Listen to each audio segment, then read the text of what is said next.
Hi boys and girls, today we're going to be practicing circling groups of 10 and writing how many are left over. So when we see something like this, we can count the rows, and if there's 10 in each one, then we know we can just circle that part. So let's look at the first one. We have 2, 4, 6, 8, 10. So let's circle that 10. There's 1. Okay, so we know that 2 rows of hearts is 10, so we can circle another one. And we can keep circling 2 rows. So how many did we circle? Yeah, we circled 4. Now let's count how many are left over. 1, 2, 3, 4, 5, 6. So there's 4 10s and 6 1s. So that means there's 46. Okay, this is pretty easy. We can just keep going. So let's look at the next one and circle. Every time we see 2 full rows of hearts, we know that's a group of 10. So we can circle these ones. Okay? Now let's count how many we circled. 1, 2, 3, 4, 5, 6. So this says 10s, so we're going to put 6 here. And then how many are extra? 2, 4, 6, 8. So we have 6 10s and 8 1s. So what number is that?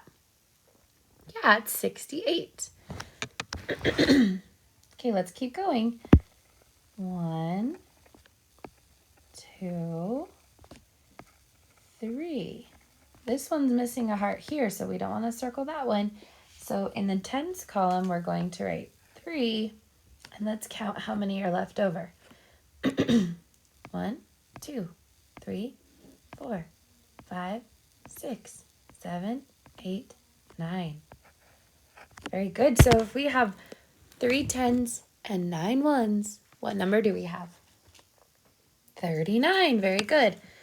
Okay, the next one looks like a lot of hearts. Let's go ahead and see this one. 1, 2, 3, 4, 5, 6, 7, 8. We have 8 10s and 1 1. So that's 81. Okay, I want you to push pause here and then try it on your own and then push play and see if you match the same answers as me. So go ahead and push play. Pause. All right, let's check our answers. So for the first one, we have 54, 17, and 25. If you need to fix any of those, go ahead and fix them and then turn your paper over. Okay, boys and girls, we've been doing a lot of addition practice on the back of our paper, but this week we're going to do some subtraction practice because it's important that we do both. So this is subtraction of 3s. So remember, instead of counting forward, we're going to count backwards. So there's not a whole lot of problems, and so I want you to give the entire paper a try and then turn it into your teacher when you're done.